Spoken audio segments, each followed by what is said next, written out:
जागतिक वारसा स्थळ असलेल्या वेरूळ येथील घृष्णेश्वर मंदिर परिसरात आगामी कुंभमेळ्याच्या पार्श्वभूमीवर विविध विकास कामे राबवण्यात येणार आहेत।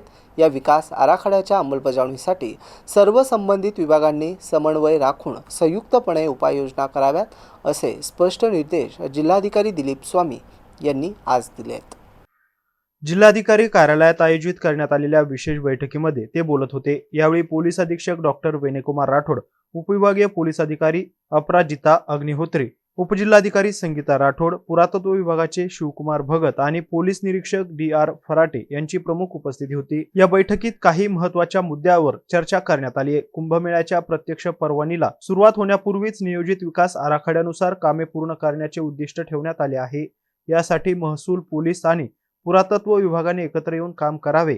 अतिक्रमण हटाव मोहीम, मंदिर परिसरातील सौंदर्यीकरणात अडथळा ठरणारी अतिक्रमणे तातडीने काढण्याचे निर्देश देण्यात आले आहेत। ग्रामपंचायतने याबाबत पुढाकार घेऊन अतिक्रमणधारकांना नोटिसा बजावाव्यात।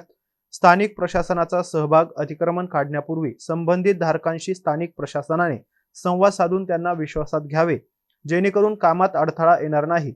सर्व विभागांनी आपापल्या अखत्यारीत येणाऱ्या कामांची पूर्वतयारी तातडीने सुरू करावी, जेणेकरून कुंभमेळ्यादरम्यान भाविकांना उत्तम सोयीसुविधा मिळतील।